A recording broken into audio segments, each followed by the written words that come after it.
Welcome to the Liberty and Leadership Podcast, a conversation with Tfast alumni, faculty, and friends who are making an impact today. I'm your host, Roger Ream. Today, I'm excited to welcome Anna Smith Lacey to the podcast. Anna is an alumna of the Tfast Summer Institutes in Prague and Washington, D.C., and of the Hungarian American Coalition's internship program. She serves as executive director of the Hungary Foundation, an organization dedicated to strengthening the connections between the United States and Hungary. Prior to this role, she served in the Hungarian Foreign Ministry as U.S. desk officer and also as a political attaché at the Hungarian Embassy in Washington, D.C. She was a contributor to the Hungarian Weekly Magazine, Heti Válasz, where she covered American politics. Anna was born and raised in Budapest, Hungary, and earned her master's degree in international relations at Corvinus University. She is also a licensed tour guide in Budapest. Welcome, Anna, and thank you for joining me today. Thank you, Roger. Thanks for the invitation. Well, I'd like to begin by having you talk about the mission and the programs of the Hungary Foundation. Mm-hmm. Well, the Hungary Foundation was established in 2013, so I took over in 2016 to lead it, and I'm very humbled by the task.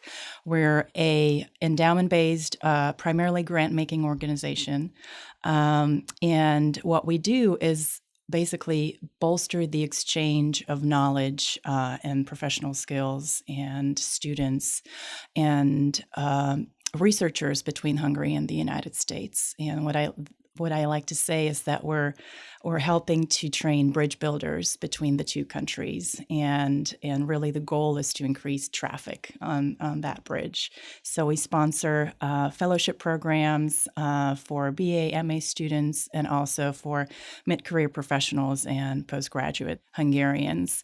And recently we started a fellowship for Americans as well, because we realize that there's a ton of coverage about Hungary out there, which lacks some clarity and prudence and understanding. And for that, you really do need to understand the country's history, the country's language to a certain degree, the geography of Hungary and its very particular position. And so we started the Budapest Fellowship Program 4 years ago, and that's a new addition to our portfolio. And we also dabble in digital programs. We launched an app 3 years ago called Hugo. Hugo is the Hungarian digital hussar who shows you, if you download it to your phone, shows you all things Hungarian in the United States. We have over 1,500 points of interest now. You know, anything from Hungarian bakeries to Hungarian scouts to folk dance classes to, service providers who are Hungarian. So, if you're listening to this podcast from Chicago or the West Coast or Ohio and you download the app, you'll be able to see the incredible Hungarian footsteps all around America. It may have been on your website that I read that the U.S. has the largest Hungarian diaspora.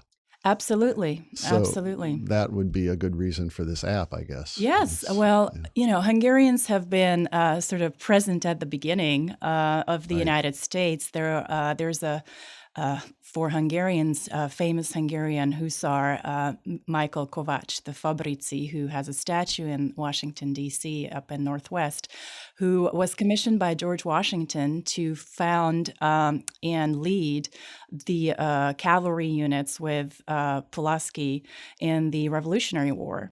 And he fought in the Revolutionary War in the Southern Theater, and died defending Charleston from the British. And so he has actually a field on the grounds of the Citadel in Charleston, South Carolina, named after him. So we've been there from the beginning, and I think that thread of Hungarians' love for freedom and Americans' love for freedom that has been there from the beginning is something that we continue to work with. You mentioned a new fellowship program for Americans. Yes. What type of American are you looking for to fill that fellowship to We're go there? looking for an American who is curious, who is open-minded, and who has the humility to learn what Hungary has to offer in terms of historical lessons about human nature, about the way certain kinds of political systems, like the communist system that we had for almost 50 years, works,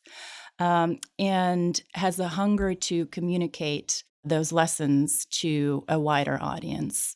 So we recruit for our junior Budapest Fellowship program recent graduates who are somewhere, in their mid-20s, and for our more senior fellowships and as part of the Budapest Fellowship program, mid-career professionals. And they bring their own interests, whether it's energy policy or history or national security or NATO, and we place them at host institutions in Hungary where they research full-time. But we also have crafted a very, very robust framework program for them where they learn several times a week Hungarian because it's a very difficult language. But once you understand some of the basics of the language, you really start to understand how the Hungarian mindset works. And it gives you a level of humility as well. And then we teach them Hungarian films, Hungarian literature, Hungarian history from the beginning, so from the state founding of Hungary in 1000 until recent history, the NATO accession, EU accession, and transatlantic relations. And we take them all around Hungary, to the smallest of, the northeastern villages, to, the second capital of Hungary, Debrecen. We give them walking tours. You mentioned I was a tour guide myself. I think there's a lot that you can learn just by walking around in Budapest and just being completely immersed in the history, because you have ruins going all the way back to the Roman times, medieval times. You have churches that were used during the Ottoman invasion, Hungarian Catholic churches that were converted into mosques and then were converted back to Catholic churches. You have Protestant churches, Lutheran churches, Calvinist churches. You have a tremendous presence of the Jewish community in the heart of Budapest. And some of the synagogues that have been recently renovated are a real testimony to Hungary's multicultural and diverse, ethnically and religiously diverse background. And you really only understand that if you're there physically. So it's a 10-month program. It's fully funded. And we also take them right outside of Hungary to the Hungarian pockets that are no longer part of Hungary. It's one of the great legacies of Woodrow Wilson, that 1/3 of our population is outside of Hungary. And that is in Romania and Slovakia? Yeah, so you mentioned that America has the largest diaspora living outside of Hungary, but right outside of the border of Hungary, the largest Hungarian community lives in Transylvania in Romania. Then you have 120,000 Hungarians living in the southern part of Ukraine, and in Slovakia, in Serbia, even in Austria. And some of those commute for work, but some of those are historic Hungarian populations. Yeah. And it's really important for an American to understand that when we talk about minorities and minority rights, we mean a very different kind of minority rights. And those are indigenous minorities who have always lived there, but the border moved above their heads, sometimes within the span of a lifetime, several times. Yeah, very arbitrary. Very arbitrary. But history is history, and geography is geography. Mm-hmm. And, as much as America's fate, I believe, is defined by the fact that you're a continent-wide nation now, and you're protected by two oceans and two relatively friendly powers on both sides, in the north and the south. We haven't had that luxury for centuries. Yeah. And that creates a very different kind of mindset. It has a very, it comes with a strong fighter mentality, a strong stand your ground, don't tread on me mentality. And it comes with a lot of lessons that Hungarians have learned about sovereignty and what's important in terms of your own national identity. Yeah. Well, that sounds like a great opportunity, that fellowship, and something we should promote to our alumni. Absolutely. I'd love to have them have that opportunity. We started a program in Central and Eastern Europe in Prague in the early 90s. And in those early years, I remember we were having lots of Hungarian students and still have students from Hungary. You came in 2007, right. I think, to the program we sponsor there in Prague. How did you hear about us? Do you remember? And what was the experience like? Yes, I think I heard about the Prague program through your in-person recruiting at Corvinus. Oh, yeah. I think this is like way, before Instagram, before a lot of the media, the online social media was big. So, part of it might have been some early Facebook, promotion, but it was an in-person recruiting that you've done. And I actually originally was interested in the DC programs, but then I was advised to do Prague first. And I'm so glad I did, because it was a wonderful 3-week experience. And I was chosen as the graduation speaker, and that was a tremendous opportunity in my life. And because I never had to speak in English to a wide audience before, and I was extremely nervous. I don't think I even remember that 5-minute speech, but so many people came up to me afterwards and encouraged me and reassured me and were just so friendly and positive in terms of the feedback. And I learned a lot about the principles of the free market and the American political system at that summer university. We selected you to speak at our 50th anniversary dinner at the National Building Museum here in front of 500 or 600 people, and you was a marvelous remarks you made there. Thank you. Well, it was a moment in American politics when there was a lot of self-inflicted shame and guilt and just negative perceptions about America's role in the world. And some of that is justified, but I think there was a lack of self-confidence for a lot of people, especially on the right.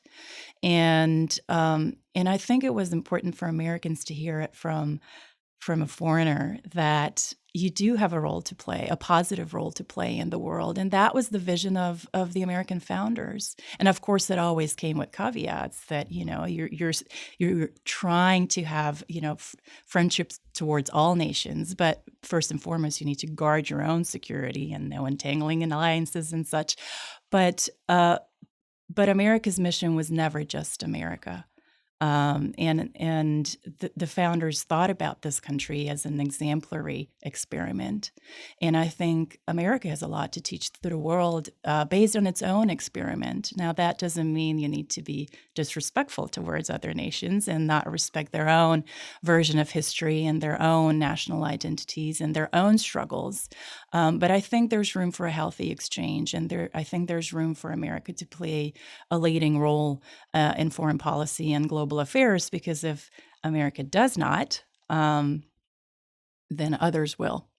China, Russia, and other less democratic and less friendly nations towards our country. Well, in today, too, that was 2017, I believe.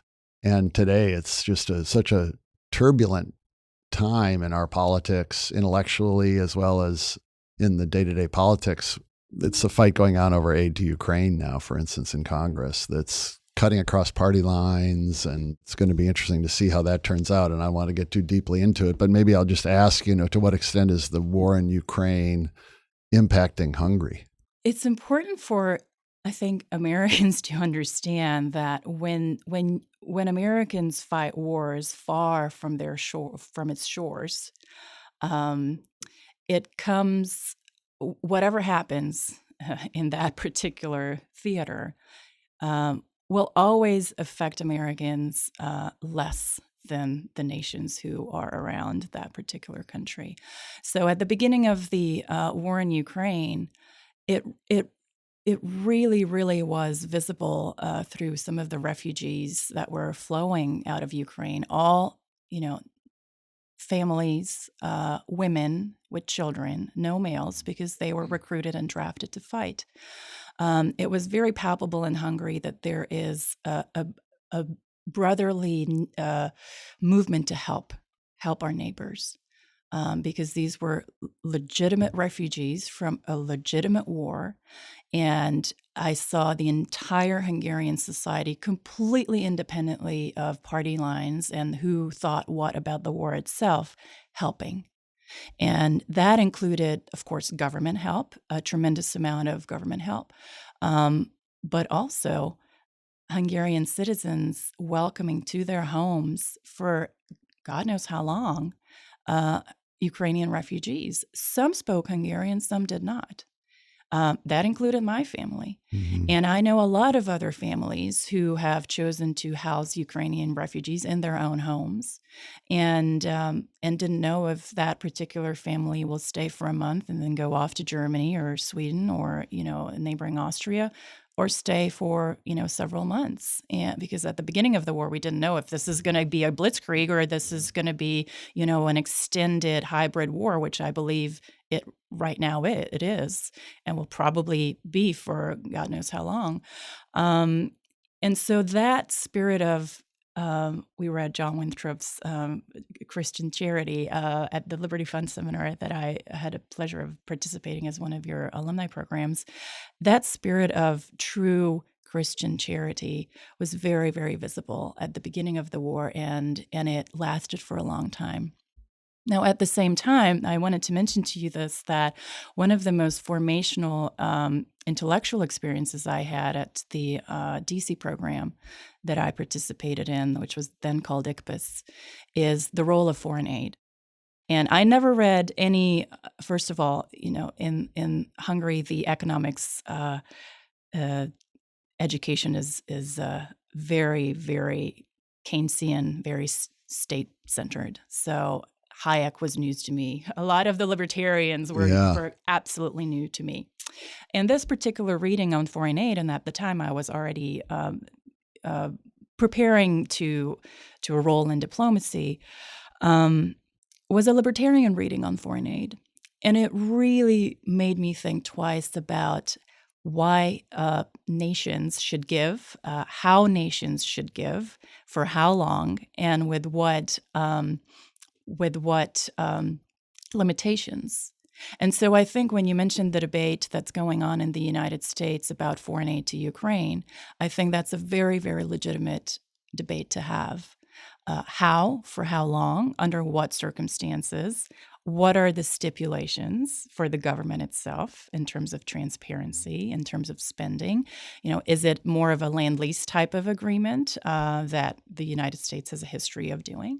Or is it an unconditional, love and support, no matter how no matter how you deal with the money, and whether it is accounted for or not? And then you have to ask the question: does it help ultimately peace, or does it continue to fuel a war? And I think those are very, very complex questions. Those are very legitimate questions to ask, and it affects Hungarians' lives very, very deeply, because if Putin decides to drop a nuclear bomb on Ukraine, that will affect neighboring Hungary for sure. The effects of Chernobyl were reverberated all around the region. So that's a very, I think, serious thing to consider for the United States, and to hear what the nations surrounding Ukraine think is a useful exercise. Are you still doing a fair amount of writing? I know you've done some. I do a fair amount of editing and helping others to write well. That's something that I have done. I love writing. I love communicating to both countries, about both countries. I think there's a lot to learn, both for Hungarians that Americans can teach them, and vice versa. But I'm at a stage in my life right now where parenting is taking central stage, and it's more difficult to come up with your own long, coherent thoughts, and it's easier to help others formulate their. And your focus has to be on the strategy and the programs and the mission of the foundation, and running those smoothly. So you came after Prague, you came to DC in 2008. You talked a little bit about that, but your internship was at the American Enterprise Institute, which sounds like a great opportunity. You took 2 courses, did you? Economics and foreign policy courses? Yes. Okay. And again, the foreign policy courses on some of the more critical aspects of how America does foreign policy or should do foreign policy was really eye-opening. And AEI was a fantastic place to enter, and not just because of the free white tablecloth lunches that were really the main draw for the intern community to intern at AEI, but to me, it was the debates we had with all the interns at those lunchtime breaks about the role of government, about the role of the free market, about the self-regulating or lack of self-regulating aspects of the free market. I never really had exposure to radical libertarian ideas at that point, and I'm not considering radical in this sense negative, but it was a good thought exercise for me. And I ended up meeting a friend there who is to this day one of my closest friends. And we raise our children together now. So a lot of very meaningful friendships have also developed out of that experience, and I'm very grateful for that. And then you've had other opportunities with us, I know, the Public Policy Fellowship in 2012, a couple of our co-partner programs with Liberty Fund, including very recently in Philadelphia, which you mentioned. Did you have value in those opportunities for continuing education through TFAS? Absolutely. And one of the things that I think Tfast does remarkably well is the continuing education aspect, is that you're not dropped after the program. I think you have a very well thought out alumni mobilizing system in which you draw alumni back as mentors, you draw them back as hosts at host institutions for the internship programs, but also make sure that you continue to engage the alumni intellectually, and whether it's having the alumni speak at professional panels or train them or continue to provoke thoughts is, I think, a really, really important aspect of TFAS, and organizations that do this, for a long period of time have sometimes struggle with this, and it really speaks to your leadership, Roger, and the fact that you have been able to retain some of your senior staff for so long. People like Michelle A. I mean, Michelle has been there for almost 2 decades now.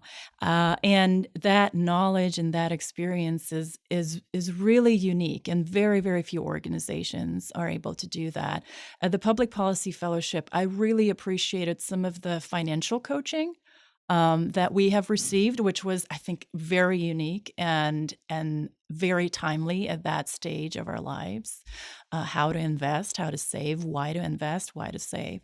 I remember very clearly our discussions that we had at our Gettysburg trip, and it's very humbling and extremely interesting. For me to understand how this nation was able to come together after Gettysburg. And when you still go to Gettysburg, it's one of the very few places still where you see, Union flags in the gift shop and Confederate flags in the gift shop. And you see both sides well and respectfully represented, because it really is a tribute to the fact that you can overcome a very, very deep division in this country. which I have had doubts about whether that is still possible when the BLM riots were starting. I was very disenchanted by seeing what radical socialist ideas did to this country in the matter of a couple of months. And when I saw the statues being torn down of American heroes that I have seen, honestly, during Soviet times, done by the Soviets. I told American friends, look, what you're doing to your own country's history is self-mutilation. This is the level of destruction that only Soviet tanks were able to do in Hungary, and you're doing it to yourself. It's not right. It's not true. And it's not sensitive to the overcoming process that was hard for this country, that was real in this country. And so for me, Gettysburg was a very uplifting place to be, a sober, and in a very, very sad place in one sense, but also very uplifting that we can put this behind us and we as Americans can overcome division. The 2 Liberty Fund seminars that I was able to participate in as alum. One, the one on charity, was very useful for me because we're an endowment-based grant-making organization. So I have to think about it all the time. When we give, how do we give in a way that it inspires excellence, not dependency? How do we equip students and fellows and other organizations with skills so that they can then become themselves agents of change and then give that skill over to people? And I see that in all of our programs. When we are able to train people in a way that maximizes their own human potential, they will want to give that back to others. And now they themselves are teaching others in Hungary. And that's what ultimately we want to do. We would like to train Hungarians and Americans who can create the change around them that we would like to see, that is open-minded about critical questions, that is speaks in a sophisticated and prudent way about matters that are complex, and that are respectful of history and geography and the realities of our times. That was all just wonderfully said, and said as I think perhaps only someone who is not a native-born American can put it. Your comments about the Civil War and coming together as a nation. I do want to talk about this, the SALC Alman Fellowship program that the Hungary Foundation runs. You send just really outstanding young people from Hungary to our programs in the summer, sometimes in the semester. I think we'll have 4 this summer, as I recall. And they are bright young people, fluent in multiple languages, typically. Talk a little bit about that program, and then I want to talk a little bit more about some things about Hungary. So we started the SALC Alman Fellowship, I think, 5 years ago, and it really came out of our strive for excellence. And we wanted to provide the best available opportunity for Hungarians where they, in a short amount of time, can learn as much as possible, both intellectually and professionally in the United States, and take that home with them and use it in Hungary for whatever project or nonprofit or government role that they end up in, or business role. And Tfast's programs were really the best crafted and most intense and most well-rounded because they, get the professional skills through their internship, they get the intellectual input through the courses that they take, and they get the networking aspect that I think very, very few programs can match in DC, because at this point, having run these programs for decades and decades, you have, senators and members of Congress who are Tfast alums, but also, many in the business area. And we wanted them to have peer-to-peer networking experience, but also, high-level mentorship as well, which you all provide. So even if I wanted to create this program in-house, I could not have because you've done it for so long and you have fine-tuned it for so long. And what we do with the SALC Alman Fellowship is pick 4 outstanding Hungarians, and it's not difficult because there are a lot of outstanding Hungarians and who are well traveled, who might have been to China already at state-sponsored Chinese scholarships, and then they come to us and want to see the other side of the world, and that always is something that inspires me. Speak multiple languages because we have the Erasmus programs in Europe that are a free exchange program basically for European Union member states, and a lot of people have spent already a semester abroad, so they know how to manage their time. They know how to hit the ground running, and the students that we pick are very motivated to learn more about America, specifically to learn from Americans, but they're also committed to building the future of Hungary. And so we're not into the idea of training global citizens who are rootless and don't know where they head or why they do what they do.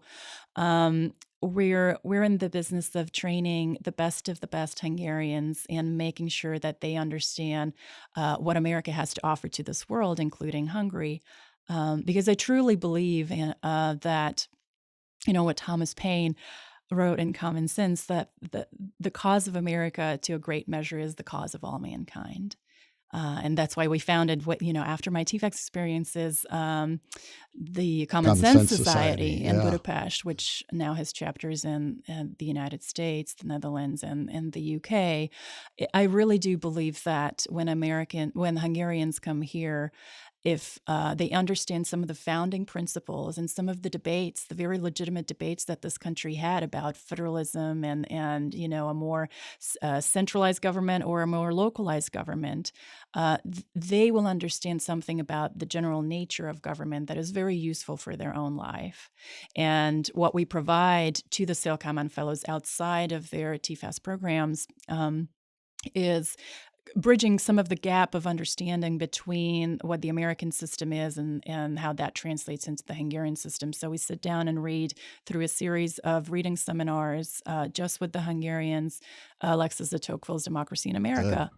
And we focus on chapters that are on the role of civic associations in political life and the role of churches and the separation of church and state and the vibrant Christian culture that American democracy had. And that's some of the things that Tocqueville observed as one of the key distinctive features of American democracy. And it's really important, I think. And we have heated debates with the Hungarians, especially atheists, about this. Like, it's enough to have morals, but when you dig down, okay, well, where do those morals come from? How do I know this moral is actually something that is worth following? That's where the heart of real citizen debates are, and what they take away is from these readings and from their summer experiences is a can-do mentality. They really are encouraged as human beings because Americans are, on average, and still by and large, extremely helpful, very friendly, kind. A lot of Hungarians are shocked by the fact that, 35, 55-year-old professionals would speak to them and want to help them. Why would they want to help them? Well, because you're a human being worthy of helping, because you're ambitious, you're young, and you put in all the work. And that is incredibly encouraging for Hungarian young professionals and students. Well, you've talked about the value of our program for these fellows, but they offer so much to our students too, to have these students from Hungary in the program. When I talk to the American students during the program and toward the end of the program, what are the highlights of the program? Often they cite the chance to interact with students from other countries. And we have a small contingent from the Netherlands. We usually have a Polish student, Estonian, and a smattering of other countries, but the Hungarians are just outstanding that you bring to our program. So we thank you for that. Thank you. And it's a mutual advantage. I think it is, because Hungarians have something important to tell. And we don't tell them what that is. And they come from various backgrounds, various walks of life. But for them to find their own voice and just the courage to voice what's in their heads is a major step. There's this, inferiority complex that most Eastern Europeans come to and bring with them to the United States. And one of the most important jobs that we have at the foundation is to kind of do away with that and make them understand that you have something worthy to say, because for an average American kid from kindergarten on, they're told that, speak up, organize, do it, you'll be fine. It's okay if you fail. In Hungary, it's not that okay if you fail. If you fail, it's kind of awkward. You really don't speak up because the teacher is the only one who knows, the true stuff. So all of that it's a huge difference. It's something that they need to overcome. But once they overcome, they excel. And that's why I'm so encouraged whenever they pick for some kind of academic excellence award or something in the pool of 300 Americans and internationals as Hungarians, because that means that they at a very basic competitive environment, they're able to excel as Hungarians against Americans, and that includes a tremendous amount of work on their part that is invisible for a lot of their peers. Well, the 20th century was a very tragic century for Central Europe and for Europe. There was a reference earlier to 1956, of course, and I think Budapest has one of the best museums of communism built, as I know, I guess located in what was the headquarters for the Nazis and then for the Communist Party, the secret police jails in the basement. But the students you're bringing now, of course, don't have any kind of firsthand experience. You're a first generation after the fall of communism. And do those events of 56 or following until 1989, how does that impact the mentality of young people today in Hungary, or does it? Well, they hear about it, they learn about it in school, I assume. Right, but they also hear about it from their own families. Yeah. And that's important. And they know what happened to grandpa and grandma, and they know that there was a hush-hush period in the country, or there was a period when they lost family members because of their political views or because of their, Jewish origins.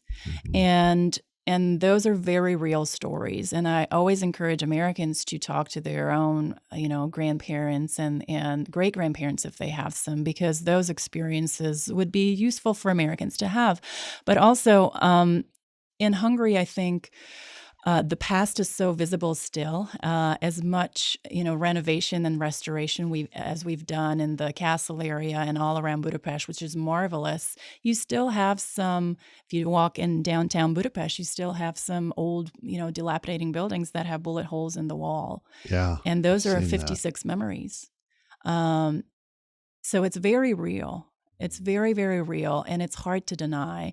And you don't necessarily have to go to the museum, the House of Terror Museum, to understand those stories. Now, it's useful if you do, but at a gut level, at a personal level, these stories are very much alive in young people's history. I was born in 1985, so right before the regime change, but I grew up in freedom, but I remember not having too many options in the grocery store. I remember not having too many options, when it came to clothing. And, one of the biggest culture shocks that I had when I first came to this country was Walmart. I mean, when we were talking about this at the Liberty Fund conference, Walmart is kind of the worst and the best of American capitalism.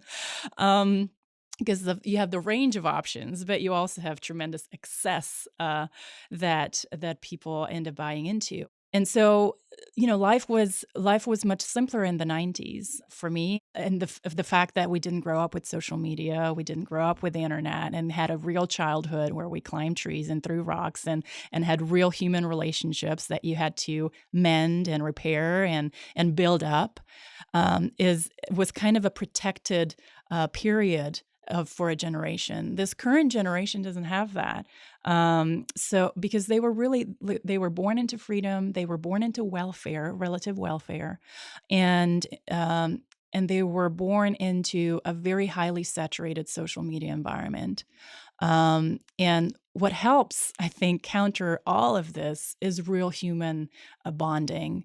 And that starts, I think, in the family, and that starts with real human histories. And when I started in a more concerted fashion, interviewing literally my parents and grandparents about certain periods of history, so that I can put things together, that really made me a more humble person. Because once you realize as a 20-year-old or 30-year-old what people had to overcome just to live, you really do live your life differently. And I think most of the Hungarians that we bring over and that we help through our fellowship and scholarship programs have gone through that exercise, and it makes them a more humble Hungarian. But I think it makes them more effective advocates for all the right things. But you know, I have to tell you this because it's some of the things that was one of the most striking experiences in the U.S. that I had. I haven't met a living, breathing Marxist, an actual outspoken, hardcore communist who was proud of his or her beliefs until I came to the U.S. to Bard College in upstate New York. Through a different scholarship that was not Tfast. And it was shocking to me that you have people here, in torn Gucci jeans with parents, editors at the New York-based newspapers. I'm not going to specify. And they're trying to convince me that socialism is a great idea. It's just never been, implemented in the right way. Yeah. And when I said, well, it's been implemented in, almost 40, 50 countries all around the world through various ethnic and religious contexts. And it has caused death and destruction everywhere it was tried and implemented. How much more trial and implementation do you want to go through? The largest country in the world, China, is a communist country. It's a one-party system even today. We have more people living under communism today than we had during the Cold War because of the Chinese population. And those responses were just brushed off. Mm-hmm. And that kind of lack of reality check for hardcore left-wing, American students at the time was really scary for me. And I always wondered, okay, well, these kids are living in a bubble. Reality is never hitting them. What do they do after they leave campus? And then I went and worked in New York and went to Brooklyn, and I realized where they go. But no, in the serious way, I think students on campuses these days have a lot of reality to face, and to be shielded from that is not great for anyone. Yeah, no, those examples are just so real. I mean, we used to have East and West Germany, the same people divided by a line. One side will try communism, socialist economic system. The other side will try freedom. And the differences are so real. North and South Korea. I mean, the people in South Korea are several inches taller now than people in North Korea, just from a dividing line being put up and trying two different systems. You're right. What's happened in Venezuela and so many other countries is just tragic. You mentioned the lack of choices in the grocery store when you were a young girl and lack of clothing. I have to just end, since we're running out of time, by saying you have a beautiful jacket on today. Is that a Hungarian Yes. So jacket? March 15th, 1848 was when the Hungarian Revolution against the Habsburg Empire broke out, and we celebrated that last Friday and throughout the weekend. And it's actually a revolution that America was cheering on, not officially, not through government foreign aid, but through a lot of private aid, through a lot of personal contributions to help the cause of the Hungarians. And then one of the revolutionary leaders, Lajos Kossuth, actually came over to the United States on a USS Mississippi, so a U.S. government commissioned carrier, and gave a speech, the second foreigner after Marquis de Lafayette to give a speech to the joint sessions of Congress. He gave a speech to Congress when he came over in the early 1850s and advocated for the cause of Hungarian liberty. And respectful as he was, because 1850s, we're not far from the Civil War, right? So the debate, a very real debate and division between the North and South about abolition and slavery was raging. He was smart enough not to go into that and to leave that up to the Americans and not to take sides. And he was smart enough to read the Federalist Papers before coming here, read the U.S. Constitution, read the Declaration of Independence, and then advocate for the cause of Hungarian liberty against tyranny based on that. And so he really appealed to American principles when he was here. And he was wildly popular when he came over and touched ground in New York. You couldn't fit a single more person on Broadway. There were so many people. There were Kossuth flags everywhere. There were thousands and thousands of people. He was a huge hero. He was like the Benjamin Franklin of the day for the Hungarians. Children being born were named after him. Mm-hmm. Hundreds of poems were written for him. Counties were named after Kossuth in America. Streets were, and these were not by Hungarian Americans; these were by Americans. The American Museum there at the time had Hungarian flags everywhere, and this was a huge moment for Hungarians to show that we are connected. Hungarians and Americans by our love of freedom. And, what we try to do with the Hungary Foundation is to continue that dialogue and look at ways how we can benefit from that dialogue. Perfect note for ending this podcast. Thank you so much, Anna, Thank you for being with me today. It's been a pleasure to chat. Thank you, Roger. My pleasure. Thank you for listening to the Liberty and Leadership Podcast. If you have a comment or question, please drop us an email at podcast@tfas.org. And be sure to subscribe to the show on your favorite podcast app and leave a 5-star review. Liberty and Leadership is produced at Podville Media. I'm your host, Roger Ream, and until next time, show courage in things large and small.